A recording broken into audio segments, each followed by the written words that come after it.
بسم الله الرحمن الرحيم. الحمد لله رب العالمين، والصلاة والسلام على أشرف الأنبياء والمرسلين سيدنا محمد أبي القاسم الأمين وعلى آله وصحبه أجمعين. أما بعد، قد قال رسول الله صلى الله عليه وآله وسلم: إن أصدق الحديث كتاب الله، وخير الهدي هدي سيدنا محمد صلى الله عليه وآله وسلم، وشر الأمور محدثاتها، وكل محدثة بدعة، وكل بدعة ضلالة، وكل ضلالة في النار، أعاذنا الله منها. قال الشيخ المصنف رحمه الله وأدام النفع به وبعلومه في الدارين، آمين. Tuendelea na darasa ya kitabu cha Al-Adhkar Al-Muntakhaba min kalami Rasulullah sallallahu alaihi wasallam, kitabu cha Imam Nawawi rahmatullah alayhi. Leo tuko katika mlango babu ardhi rajuli bintahu wa ghayraha mimman ilayhi tazwijuha ala ahli al-fadli wal khairi liyatazawwajuha. Babu ardhi rajuli, mlango wa kumuonesha mtu kumuonesha binti yake kumtoa, manake kwa Arabia si kama kumtoa yale babu kama kutangaza vile, kama ma'arad pale kuna maonesho vitabu inaitwa ma'arad. Sasa ardhi kama kumtoa binti yake vipi, kwa njia gani? Wa ghairaha, na hata kama si binti yake, pengine ndugu yake yeye ndo wali wake, au binti wa ndugu yake pengine yeye ndo ammi ndo wali wake, namna hiyo tupo. Mimman, kwa yule ambaye ilehi, kwake yeye mtu huyo ambaye ndo anayefanya kazi, tazwijuha, yeye ndo mwenye mamlaka ya kumuozesha yule binti, sawa. Kumtoa yule binti kumshika nani? Ala ahli al-fadli, watu watukufu. Kuna tukufu na chuoni sharifu kwa mbali, kuna wataki litaji hilo. Kuna mtu salaha, mafahamu ana salaha, manake mtu anajulikana, mtu huyu mtu mwema, mafahamu huyu wal khairi, na watu wa khairi. Huyu mtu tajiri anafanya mambo ya khairi sana na utajiri wake, sio kama matajiri wengine, mafahamu au hata kama si tajiri lakini anafanya khairi, yeye ni mtu wa khairi. Liyatazawajuha, ili hawa watu waliotajwa hapa yatazawajuha, ili hawa jamaa watakooneshwa binti kutajiwa, ili wapate kumuoa yule binti. Yatazawajuha, ili wapate kumuoa. Hicho ndio kichwa cha habari Tayeb. Rawaina, tumepokea, au unaweza kusema ruwina, tumepokelewa, au nyumba umetupokelea sisi, bado tufikia sisi au rawaina, tumepokea sisi kwa fulani na fulani kapokea fulani, au ruwina, tumepokelewa huko nyuma, bado tufikia pia unatumia, sawa. Rawaina fil madhi maalum, ruwina fil madhi majhul. Naam, rawaina tumepokea fi sahih al-Bukhari, katika sahihi ya Bukhari rahimahullah, anna Umar ibn al-Khattab. Hii kazi imeanza toka wakati wa masafu, tusione kwamba ndio aibu itakuwaje mtu binti yako. Tusikilize habari. Anna Umar ibn al-Khattab radiyallahu anhu, hakika sana Umar ibn al-Khattab, Mwenyezi Mungu amwile radhi, huyu khalifatu Rasulullah sallallahu alaihi wasallam, khalifa wa khalifa wa Mtume sallallahu alaihi wasallam. Alikuwa kwanza ni Sayyidina Abubakar.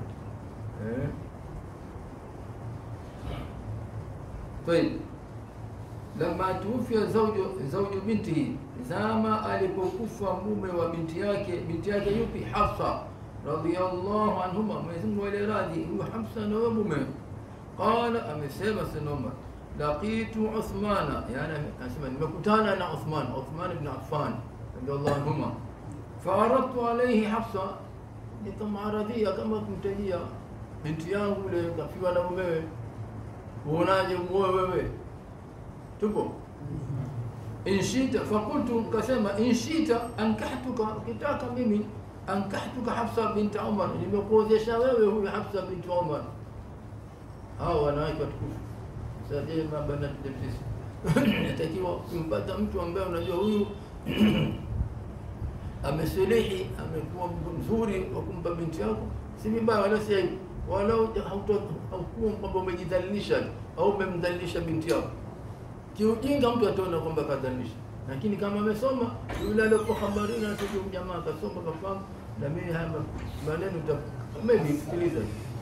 Sana basi anasema faqultu, nikasema Sayyidina Umar anasema faqultu, nikasema in shi'ta, kitaka, anamwambia Sayyidina Uthman radhiallahu anhu, ankahtuka Hafsa bint Umar, ankahtuka Hafsata bint Umar, nimekuozesha wewe Hafsa bint Umar, na Umar ndio yeye mwenyewe ndio anasema neno hilo, sawa. Faqala Sayyidina Uthman radhiallahu anhu akasema saanzuru, taangalia. Faqala saanzuru, taangalia ila akhiri, chini kumetaliki alif lam na khay, maana ila akhiri. Fihi, dana maneno haya, anna man arada alayhi, man urida alayhi ma fihi raghba falahu an-nadhar wal ikhtiyar. Dana maneno fihi, dana ibara hii ilo tulisoma hii kwenye matni, anna man urida alayhi ma fihi raghba, kwamba yule mwenye kuaradhiwa kutajua jambo, kuonyeshwa jambo ambalo ndani ya jambo kama lile anayo raghba, kutaka, falahu, ana uwezo yeye an-nadhar, kuangalia, wal ikhtiyar, na kuchagua. Huyu kasema saanduru, kwamba nitaangalia, kwamba saanduru, nitaangalia. Na kuangalia inaweza kuwa anaangalia, nitaangalia kimacho, angalia, nitaangalia jambo hili linafaa, sawa. Basi saanduru, nitaangalia, wal ikhtiyar, na kule kuchagua.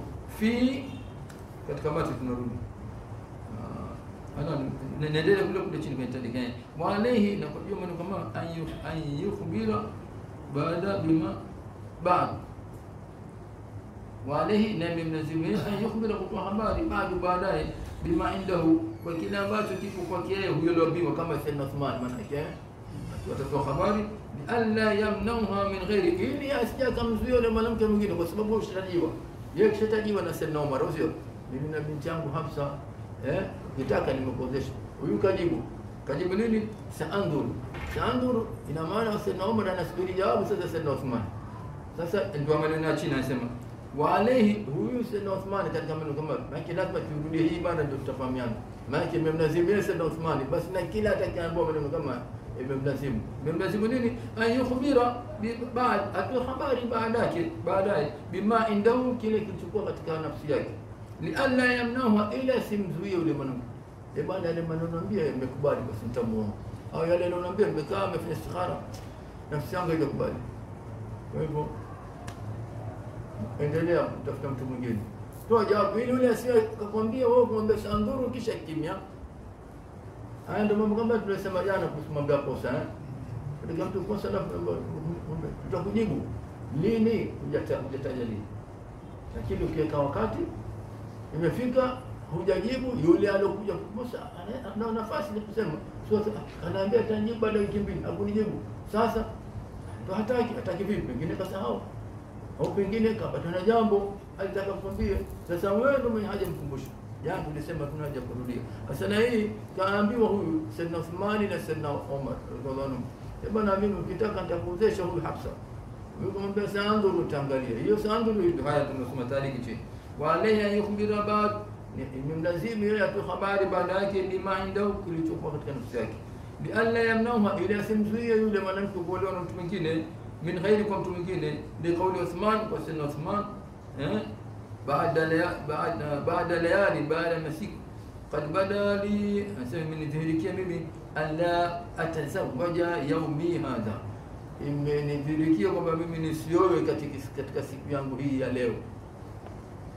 Mfahamu wafihi, na ndani maneno kama hayo, al-i'tidhar, kutaka uhuru, iktidaan ya Uthman, kwa kufuata kama Sayyidina Uthman alivyofanya. Kama mtu kafanywa hivyo kama Sayyidina Uthman, apite makitu kama haya, imedhirikia bwana mimi nisioe leo hii, na kama sikuwa tayari kuoa, ndio maana yake. Sawa maneno mazuri, jawabu nzuri. Sio umetizama unaona mwanamke sijui tutakaa vipi, unataka kumtia makero ile mwenye binti yake, tafuta jawabu nzuri kama ile tu Sayyidina Uthman.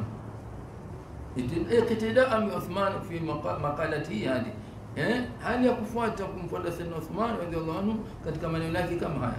Wa fi baadhi riwayat, na katika baadhi za riwaya mapokezi, anna Umar, kwamba Sayyidina Umar radhiallahu anhu shaka Uthman ila Rasulillah sallam, alikuwa kumshtaki kwa Mtume sallam.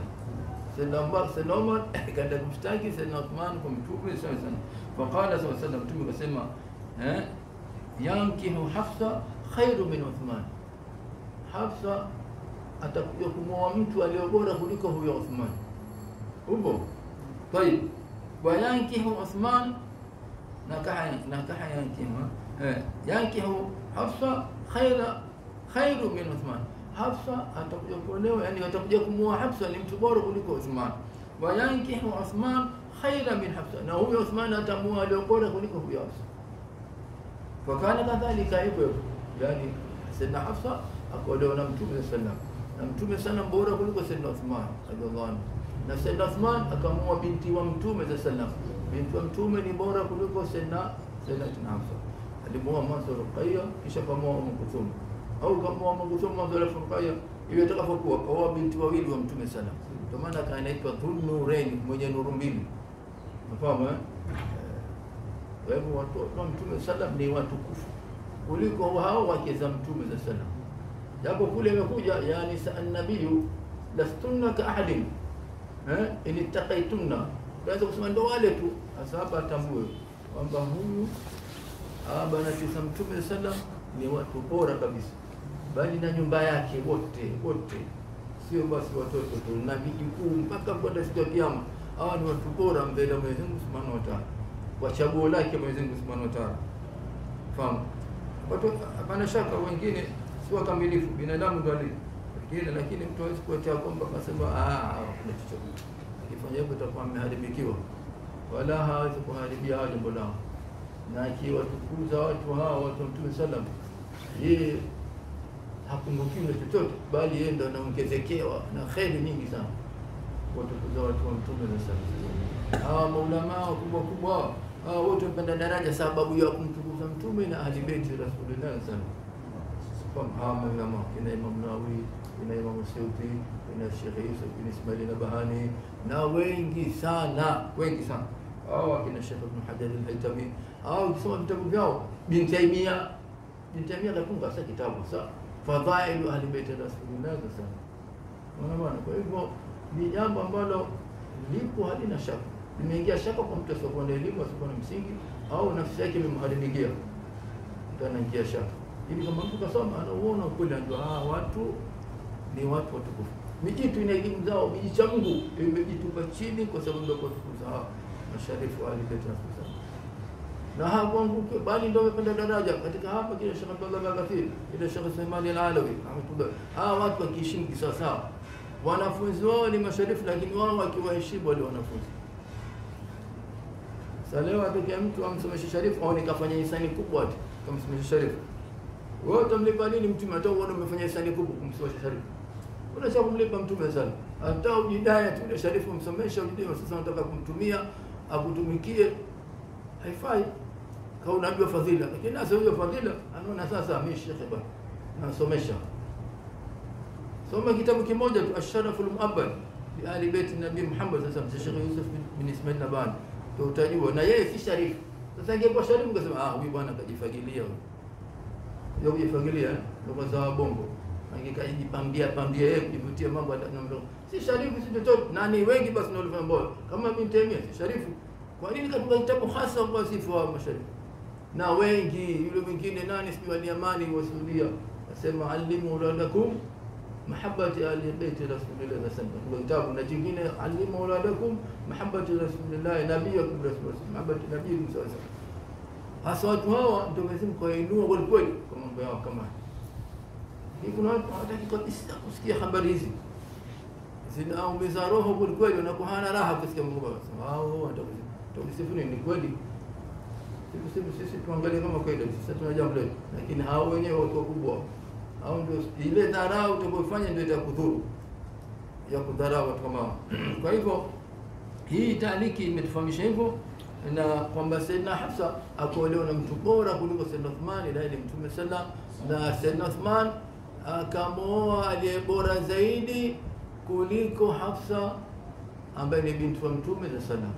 Sawa kwamba Hafsa akaolewa na mtu bora Mtume sallallahu kuliko Sayyidina Uthman, na kwamba na Sayyidina Uthman akamwoa binti aliyo bora kuliko Sayyidina Hafsa, naye ni binti wa Mtume sallallahu alaihi wasallam, kwa binti wawili. Tayeb. Fakana kadhalika, basi ikawa hivyo katika taaliki. Turudi kwenye matni. Basi kasema Sayyidina Umar kumbe Sayyidina Uthman, fakutu kasema in shiita ankahtuka Hafsa bint Umar, ukitaka nitakuozesha mimi, nimekuozesha. Hii ankahtu ndio fil madhi, nimekuozesha, sio nitakuozesha, nimekuozesha Hafsa bint Umar. Ilikuwa sema tu qabiltu, lakini kasema saandur, kwa hivyo haikutimia aqli. Sawa, sema saandur, angeitikia tu qabiltu au nakahtuha, basi kwa ndio imepita. Sawa. Sasa tujui pale kwa mashahidi ya mashahidi, lakini hili tamko ndio katika matamko yanatakiwa tumiwe katika aqli, ankahtuka au zawwajtuka. Hizi ni fil madhi, na yeye atikia pia qabiltu au nakahtuha au zawajtuha, tazawwajtuha au tazawwajtuha. Zawaja ameozesha, tazawwaja ameoa, ankaha ameozesha, nakaha ameoa. Unafahamu? Faqala, qasama saanduru, tangalia. Na hiyo taandike saanduru kishazungumza, saanduru fi amri, tangalia katika jambo langu. Falabithtu layali, Sayyidina Umar anasema kakaa masiku. Thumma laqiyani, kisha Umar akakutana na mimi. Faqala, qasama qad badali. Faqala, qasama Sayyidina Uthman, hii rawi qad badali, hii faqala hii rawi.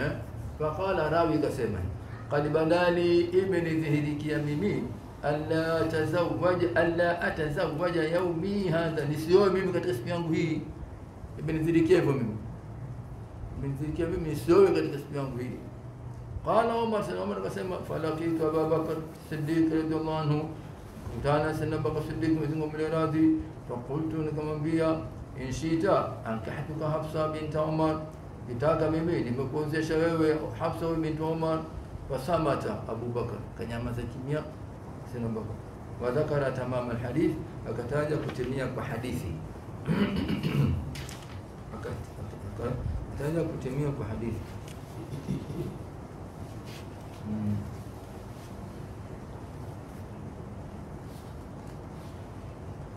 wa huwa qawlu, nayo kutimia kwa hadithi, falam yarji ilayya shay'an, kwamba hakurudisha kauli kwangu. Sayyidina Umar anasema fakuntu alayhi ujidu minni ala Uthman, nikaa mimi napata kutoka kwangu yale ambayo yaliyopatikana kutoka kwa Uthman. Falabithtu layali au jada minni, kanipatisha mimi ala Uthman, kama vile upatisha Sayyidina Uthman. Falabithtu layali thumma khatabaha sallallahu alaihi wasallam, nikakaa masiku. Thumma khatabaha sallallahu alaihi wasallam, kisha Mtume sallam akamposa huyu Hafsa. Fa ankahtuha iyahu, nikamwozesha huyu Hafsa iyahu, kumwozesha Mtume sallam. Falaqiyani Abu Bakr akakutana mimi. Faqala, kasema la'allaka wajadta alayya hina aradtu alayya Hafsa, wenda wewe umepata kwangu mimi hina aradta alayya Hafsa, wakati uliponitajia kunionyesha Hafsa ni muoe. Falam arji ilayka shay'an, Sayyidina Bakr anasema nikasikurudishia kauli wewe. Faqultu, Sayyidina Umar anasema naam, ndio nimepata kitu ndani ya nafsi yangu. Faqala, Sayyidina Bakr akasema innahu lam yamna'ni an arji ilayka, hakuna kilichonizuia mimi, hakika halina shani. Lam yamna'ni, haijanizuia mimi an urjia ilayka, kukurudishia wewe, fima kina ambacho aradta alayya, ulichonitajia mimi kuhusu binti yako, illa isipokuwa anni, hakika yangu mimi, kuntu, nilikuwa, alimtu, nimejua, anna Rasulullah sallallahu alaihi wasallam, kwamba Mtume wa Mwenyezi Mungu sallallahu alaihi wasallam qad dhakaraha, amemtaja huyo Hafsa. Mfahamu amemtaja huyo Hafsa. Falam akun falam akun liufshia sirra Rasulillah sallallahu alaihi wasallam, sikuwa mimi mwenye kutaka kuitangaza siri ya Mtume sallam. Fahamu nilijua bwana mkubwa huyu anamtaka wewe binti yako, na wewe umenitajia mimi, hukujua kwamba Mtume sallam anamtaka binti yako. Kwa hivyo sikutaka kukwambia bwana hilo ulotaka kunipa mimi, huyo bibi atakuja mtu bora kuliko mimi kumwoa. Umefahamu? Lakini nyamaza kimya, nisitoe siri ya Mtume sallallahu alaihi wasallam, kwa sababu bwana alikuwa ni sahibi yake mkubwa Mtume sallam, mpaka ile kuonesha Mwenyezi Mungu kwamba huyu ni sahaba na kasubiana vizuri ya Mtume sallam, akaamua Mwenyezi Mungu aondoke naye, afanye hijra kutoka Maka kwenda Madina, na hakuna khilafu yote mfasiri wote mkubali kwamba ile aya iliyotajwa habari ya kwamba inasemaje wakati wa katika katika pango sema la tahzan inna Allah ma'ana idh qala li sahibi la tahzan inna Allah ma'ana ile sahibi nani maki Sayyidina Abubakar mfasiri wote mkubali kwamba Sayyidina Abubakar. Kwa hivyo alipokuwa ni sahibi yake kapata cheo kwa mambo kama haya, hakutaka kuitoa siri ya Mtume sallam. Ndio maana ya sahiba hiyo. Kipata sahiba kama huyo ndio unajua upata sahiba mzuri. Atoe siri yako. Hata kama ni jambo la khairi. Kimya na nyamaza. Leo unaambia mtu na kwambia wewe bwana usitoe. Ndio kama mbia basi kwa sani yako mueleze mwingine. Mtu anakuwa amefahamu hivyo. Na yeye anaongea bwana kwa nini nakwambia wewe tu mambo niseme. Yule mwingine anaomba sababu yake mkubwa. Hizi habari mambo mimi na mimi nikwambia wewe nimekushiba. Tumeshibana. Simambia mtu yote. Mlolongo msasa unazunguka mbili mpaka anakuja kuambia wewe mwenyewe ndio habari bwana. Habari bwana iko hivi. Sasa hizi habari zote tunataka tuzingatie, sio habari ya kutolewa. Hii ni pia leo sema Sayyidina Abubakar kwamba kutotoa siri ya Mtume sana jambo la khairi. Usisema mambo ya khairi bwana. Mambo ya khairi ndio kabisa ndio unyamaze kimya. Toe bwana. Mambo mengine watu wengine kwao adimu hayapatikani. Watoto kuolewa, mtu kuoa ni na watoto wamejaa tele ndani majumba. Mekaa mtu anataka watoto wake. Tufanye mambo kama yanatakiwa. Mtafuta mtu aliyokuwa mwema mfanye. Sio kwamba maana wakati huo ruhusu wako vijana wamekaa barabara mustaqim, wanatambulika, wazee wao wazuri. Mkamate, tafuta njia ya kumjua, mkamate mzee wake, kumwambia bwana unaonaje binti yako bwana, ni mtoto wako kaja kama binti yako. Au yule kijana ukimwona kwamba tabia unampeleleza mpaka huyu mtoto huyu, nikimwambia mzee wake atanzungusha. Wewe mtoto unakuona una tabia nzuri kwa hivi na hivi. Unaonaje ngozeshe binti yako? Pia unaweza kufanya lakini yule ambaye mwenye ujibu kujiona haiwezekani. Fanya vipi itakuwaje? Nasema bila sura kasiri bila kujiamishi. Bila sura kasiri akanatoa siri na kanatoa sasa anasema friji aligandisha. Friji aligandisha. Haya sawa. Baada faida ni kusikia msemo. Kwa hivyo ni itolewe tu siri basi. Au mimi maana ikigandisha ndio ina siri hiyo. Kwa hivyo friji aligandisha kweli. Kwa hiyo hali hiyo ndio bona sisi hivi. Friji aligandisha. Joto ni kubwa sana. Siri labda tatoka. Haya. Kwa hiyo ikiendelea huku chini akamwambia mimi bwana akamwambia illa anni kuntu alimtu anna Rasulullah sallam qad dhakaraha falam akun li ufshia sirra Rasulullah sallam, sikuwa mwenye kuitangaza kuieleza siri ya Mtume sallam, wala utaraka Rasulullah sallam na kabiltuha la Mtume Mwenyezi Mungu sallam alimwacha huyo Hafsa baada ya kuniambia mimi nataka kumoa kisha kaacha kumoa na kabiltuha ningekubali hiyo kunozesha ningemoa mimi. Ni huyu bwana mkubwa yeye ndio alikuwa anamtaka. Kwa hivyo haya nimewaachia ngazi mimi apite yeye bwana. Sawa? Hiyo ni ndio kutimia kwa hadithi. Qala Ibn Nahwi rahimahullah asema sababu kauni au jada ala Siddiq minhu ala Uthman ana Siddiq au jada hili neno nafikiri kama labda kumtia huzuni, kumtia kitu kama unyonge. Ili neno sijalipata kisawasawa maana yake. Natazama sasa hivi leo Jumaa sikuwahi kuitazama sasa hii darasa kwenye hii sherehe. Kwenye matini nimetazama kwenye sherehe kupita. Haya ana Uthman anna Siddiq lam yarid alayhi jawab. Lam yarud alayhi jawab. Kwamba sana mpaka Siddiq hajamrudishia jawabu, ndio maana akapata na kitu na nafsi yake Saloma. Mwambie yule nataka kumsha binti yangu kanyamazia kimya kama alivyonyamaza Sayyidina Uthman. Yaani sana mpaka naye kanyamaza kimya, lakini baadaye Sayyidina Uthman ndio akamjibu sio. Ambaye amenidhirikia kwamba mimi nisimuoe bwana. Nisioe mimi kata siku yangu ya leo. Baada ya kupita layali misiku. Tayeb.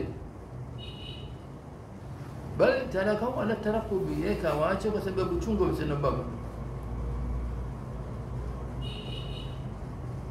Bali anao akhassu bi Umar minhu bi Uthman.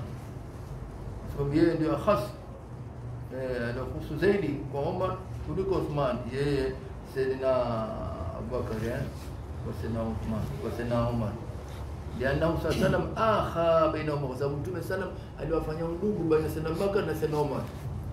Mtume aliwafanya udugu maswahaba huyu na huyu, huyu na huyu, basi Sayyidina Abubakar kaiko pamoja na Sayyidina Umar, na ule Salman Farsi pamoja na nani, na Abu Darda kama sikosei. Na Mtume sallam akabaki Sayyidina Ali, akamwambia mimi mbona hujaniwekea na mtoto? Akamwambia mimi na wewe. Unafahamu? Akawa akapata kubwa kweli kwamba Mtume sallam kaika udugu baina yake na Sayyidina Ali karramallahu wajhahu. Unafahamu? Yeye ni binamu yake, kampa binti yake, kamlea baba zao, baba moja mmoja.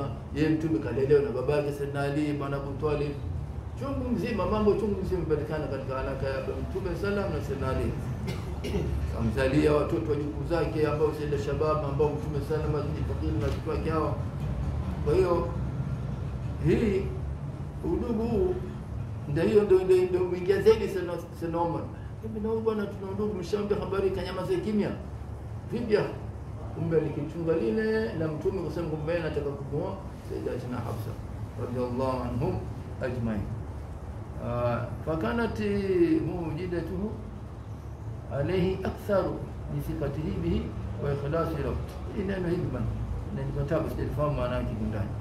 وفي الحديث نتكلم حديثي كتمان السر في تسيري فإن أظهره الله هذا كما كيدير شمالين فإن أظهره الله أو أظهره صاحبه جاز للذي أسر إليه.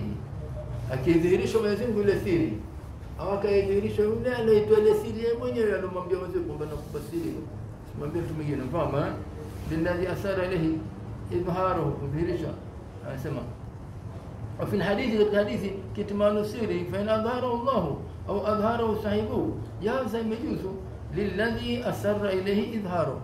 Mwenyezi Mungu shadhihirisha, kisha na wewe ukadhihirisha, inajuzu. Au wewe ndio umenipa mimi ile siri, kisha wewe ukaanza kuidhihirisha na mimi kidhihirisha, inajuzu. Tumefahamiana wala kuna mbili. Akidhihirisha Mwenyezi Mungu na mimi naweza kudhihirisha. Ukidhihirisha wewe ulionipa siri na mimi ulionipa pia mimi naweza kudhihirisha. Ni maneno haya. Tayeb. Ala tara annahu sallallahu lamma adhhara tazawujaha, anasema huyu uone kwamba Mtume sallallahu alipodhihirisha kwamba kumuoa yule a'lama Abu Bakar Umar. Sayyidina Abu Bakar ndiye akamwambia Sayyidina Umar, kwa sababu nini? Kishamwambia Sayyidina Mtume, akamwambia Sayyidina Umar, binti yako ataolewa na mtu aliye bora kuliko Uthman, na Uthman atamuoa binti aliye bora kuliko Hafsa. Ilipokuwa sasa hivyo, basi kadhihirisha naye Sayyidina Abu Bakar, kwa sababu Mtume shataja ile mambo yake alikusudia. Sawa? Kwa hivyo hapo inajuzu. Na yeye Sayyidina Abu Bakar ndio akamwambia Sayyidina Umar hivyo. Naam. Kana asarra ilayhi minhu. Tunasema ala tara hivi huoni annahu sallallahu alaihi wasallam, kwamba Mtume sallam lamma adhara tazawujaha, kwamba alipodhihirisha kumuoa Hafsa, alama Abu Bakar akamjulisha nani? Umar bima kana asarra ilayhi minhu, kwa kile ambacho amekifanya siri kwake kutoka kwa Mtume sallam. Wakadhalika basi hivyo fa'alathu Fatimatu fi maradhihi sallallahu alaihi wasallam, alifanya siri mwana Fatima binti Rasulillah sallallahu radhiyallahu anha wa anha hina asarra ilayha fi maradhihi sallam, wakati alipofanya siri Mtume kumpa Sayyidatina Fatima annahu yamutu fi maradhihi dhalika, kwamba atakufa kwa maradhi yake hayo alomshika Mtume sallam. Alimwambia binti yake Sayyidatina Fatima, maradhi alomshika haya mimi tena ndo ya homa naondoka. Unafahamu? Kamwambia Fatima tu basi, akamwambia mwingine, akamwambia mke wake yote wala maswahaba zake wengine, akamwambia tubo pamoja kwamba mwanamke ni mtu laini, anaweza kupapatika mara moja, na huyu ndio kipenzi chake, na huyu binti huyu Sayyidatu Nisai na alamida, na yeye ndio hakuna mpenzi zaidi kuliko babake Mtume Mwenyezi Mungu sallam. Lakini akaweza kutahammala, akachukua ile habari, huyu mamangu ndio atakufa, ndio kaweza kuficha ile siri, kumwambia mtu yote. wa annaha awwalu ahli baiti lihaqan bihi, amwambia mimi maradhi haya bana ndio safari naondoka, na mtu wa mwanzo nitakayekutana naye mimi baada ya kutangulia mimi ni wewe Fatima. Na kweli baada ya kufa mtume ikapita miezi michache akafa naye Sayyidatina Fatima. Kwa hiyo ndio mwanzo katika ahli baiti akakutana na mtume sana katika barzakh. Tupo. Naam. Wa annaha awwalu ahli baiti lihaqan bihi, ndio mwanzo katika ahli baiti atakutana na mtume sallam. Fakatamathu hatta tufia, akaificha Sayyidatina Fatima habari hii radhiallahu mpaka akafa mtume sallallahu alaihi wasallam. Kisha tena ndio katoka hadithi hiyo, inaonyesha hadithi ni yake yeye, kaipokea kwa mtume sallallahu alaihi wasallam, mapokezi yakatufikia mpaka sisi. Toa mwanzo alikutana na mtume baada ya kufa mtume sallam katika barzakh ni Sayyidatina Fatima alayha salam. Wa asarra alayhi salam ila Hafsa, na pia mtume sallam kaficha kwa Hafsa tahrima Maria, ule kuharamisha kwa ule Maria. Wa akhbarati Hafsa Aisha siri zimetolewa mtume sallam. Leo wakati ushakwenda, leo kuna habari, kuna faida nyingi.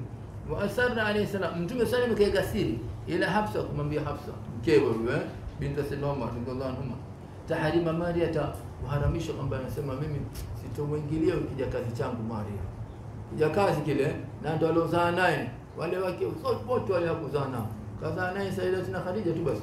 Ndio Ibrahim kamzaa kwa huyu Maria baada ya Kiptia aliopewa na ule al-Muqawqis hakimu wa Misri, katika zawadi zopewa akapewa na yule.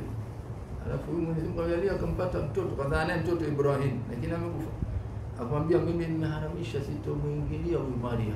Ndio ile sura tahrim, ingia ndani sura tahrim, kisha tutakipata ndani hata kwenye tafsiri za Kiswahili, ingia tutamaeleza maelezo. Anasema fa akhbarati Hafsa Aisha bidhalika, wanaisha ya kuweza kuwa na siri, kaitoa kumwambia Hafsa bwana, bwana Mungu itapungua sisi yule mwanamke aliozaa naye yule kijakazi, mwanamke anaisha alikuwa mzuri, kama hashamharimisha, anasema hataki tena, kasimamisha kamharamisha, maana hatakuwa naye. Kaambiwa Hafsa na Sayyidatina Aisha ishara njema wakiweza, anasema basi tapungukiwa na Mungu kidogo, kaitoa siri bidhali. Wala yakuni shari wa adharahu, kwa hivyo sheria haikudhihirisha habari ile, maana haikushuka sura at-Tahrim bado. Ingekuwa imeshuka sura at-Tahrim ingelikuwa, alafu yeye ndio kasema Mwanaisha, ingekuwa si ubaya yale tunasema nyuma tuba, yani kwamba akitoa siri Mwenyezi Mungu au akaitoa siri yule aliyekupa siri, kisha wewe ulopokea siri ukatoa, bali si vibaya, kwa sababu mwenyewe kishatoa au Mwenyezi Mungu kaishusha, tena unaficha nini na Mungu kishateremsha. Sawa, kama lile ambalo la mtume mambo ya tabani, mchukua mtoto kulea kwa mfanya mtoto wako, mtume aliambiwa na Mwenyezi Mungu kwamba jizuilie, mwambie huyu Zaidi ajizuilie na huyo mkeo, kwamba wewe utamuoa. Tumepata mtani kubwa kweli, Waarabu hawatasema muoa mtalaka wa mtoto wangu Zaid bin Muhammad, yule si Zaid bin Muhammad, Zaid bin Haritha, fahamu Zaid bin Haritha. Sasa anaambia wewe huyu utamuoa mtalaka. Tumekona mtihani mkubwa umepata sana, ambao wewe Mwenyezi Mungu hata wewe unalificha jambo ambalo Mwenyezi Mungu mwenye kulidhihirisha. Kwa hiyo hapa Aisha akaitoa siri, walam yakun ash-shari adharu, sheria iko imedhihirisha. Fatamma Allah Ta'ala fi Hafsa, anasema fa akhbarat Hafsa Aisha, kumbe Hafsa ndio ile habari kumpa Aisha, sio Aisha. Hafsa ndio ile habari kumpa Aisha radhiallahu anha. Fatamma Allah Ta'ala fi Hafsa, Mwenyezi Mungu akatukana kile kitendo cha Hafsa kuitoa ile siri kumpa Mwanaisha. Wa kabuli Aisha lidhalika, pia na Aisha pia kukubali kupokea habari kama zile, kama amefurahia.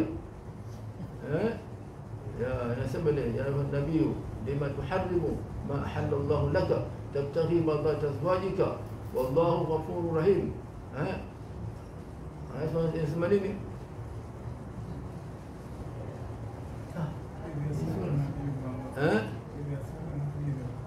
Anasemaje? قد فرض الله لكم تحلة أيمانكم والله مولاكم وهو العليم الحكيم. ألافوا وإذ أسر النبي إلى بعض أزواجه حديثا فلما نبأت به أظهره الله عليه عرف بعضه وأعرضه فلما نبأها قالت من أنبأك هذا قال نبأني العليم الخبير.